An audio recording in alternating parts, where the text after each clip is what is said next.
देहरादून से एक खबर आपको बता दें, जहां उत्तराखंड में जल्द आएगा मानसून। मानसून से पहले विभागीय तैयारी शुरू हो गई। वैकल्पिक व्यवस्थाओं पर भी मंथन जारी है और मानसून से आने से पहले किसी तरह की कोई परेशानी ना हो। और देखिए, तमाम जगहों पर यह होता भी है कि अगर किसी तरह के कोई ऐसे इंफ्रास्ट्रक्चर्स हैं या कोई बिल्डिंग इमारत जहां पर कोई परेशानी दिख रही है या पुरानी है या क्षतिग्रस्त हो गई हैं, या तो उनको दुरुस्त किया जाता है या ज़्यादा पुरानी है तो उनको दुरुस्त किया जाता है। फिर ये मकानों में भी लागू होता है, घरों में भी लागू होता है। बहरहाल वैकल्पिक व्यवस्था पर भी मंथन किया जा रहा है। मानसून जल्द आएगा और अब इस बार हम देख रहे हैं कि केरल में भी मानसून जल्द पहुंच गया, तो बाकी जगहों पर भी वक्त से पहले मानसून के पहुंचने की संभावना है। सोनू जुड़े हुए हैं हमारे साथ। मानसून को लेकर क्या जानकारी सोनू के पास? सोनू।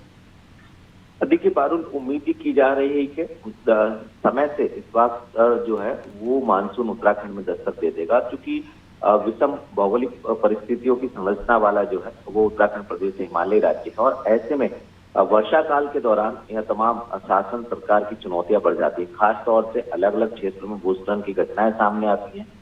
इसी दौरान चार धाम यात्रा भी चल रही होती है, नदियां उफान पर होती हैं। तो ऐसे में कैसे इस आपदा के समय में बचा जा सकता है, इसको लेकर के तैयारियां शुरू हो गई हैं। हमने अभी जो आपदा प्रबंधन विभाग के सचिव उनसे बातचीत की, उनका साफ तौर पर यह कहना है कि मंथन जो है वो तमाम पहलुओं पर किया जा रहा है कि वैकल्पिक व्यवस्थाएं क्या हो सकती है। स्वास्थ्य से संबंधित जो व्यवस्थाएं हैं पर्वतीय क्षेत्रों में, जैसे दवाई है, उनका स्टॉक कैसे किन किन स्थानों पर किया जाएगा, और इसके साथ साथ जब कहीं पर कोई भी स्थिति सामने आएगी तो उससे निपटने के लिए हवाई सेवाओं को कैसे दुरुस्त किया जाएगा और जो फोर्सेज हैं उनसे कैसे समन्वय स्थापित किया जाएगा, चाहे वो सैटेलाइट फोन जो है जिला आपदा प्रबंधन अधिकारियों को उपलब्ध कराने की बात हो, एसडीआरएफ हो, एनडीआरएफ हो, इन फोर्सेज से समन्वय स्थापित करने की बात हो, या डॉपलर रडार पर लगातार निगरानी करने की बात हो मौसम को लेकर के, क्योंकि लगातार हम देख रहे हैं कई बार उत्तराखंड के लोग आपदा का दंश झेल चुके हैं। तो ऐसे में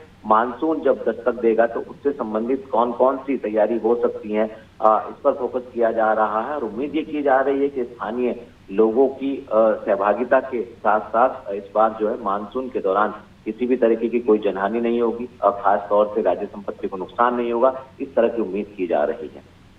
बिल्कुल, देखना दिलचस्प होगा कि आने वाले समय पर मानसून अपना किस तरह का रुख उत्तराखंड के लिए दिखाता है। और चूंकि इस बार गर्मी भी बेतहाशा पड़ी है, अलग अलग राज्यों की भी अगर मैं बात करूं तो सभी ने हद से ज़्यादा गर्मी झेली है और मानसून का आना अपने आप में एक मुस्कुराहट, एक खुशी लेकर आने जैसा ही है इस बार भी। लेकिन किसी तरह की कोई परेशानी ना हो, जैसे मैंने जिक्र किया कि कई बार ऐसा भी हमने देखा है कि जो पुरानी इमारतें हैं, पुरानी जगह हैं, उनको भी वक्त से पहले या तो रिपेयर किया जाता है या तो ख़त्म किया जाता है। तो इस बारे में कोई जानकारी आपके पास, ऐसी कोई कार्रवाई नगर निगम वहाँ के प्रशासन की तरफ से? सोनू, चलिए, लगता है सोनू का फ़ोन डिस्कनेक्ट हुआ है। हम आपको बता दें तो देखिए, मानसून का जो अब आना है वो थोड़ा पहले ही खबर आ रही है कि आ जाएगा, या हो सकता है क्योंकि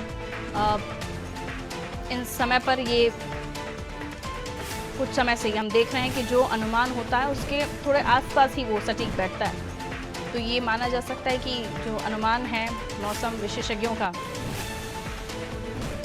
वो पूरा हो और मानसून आएगा तो उससे पहले एहतियातन तमाम इंतजामात प्रशासन को भी कर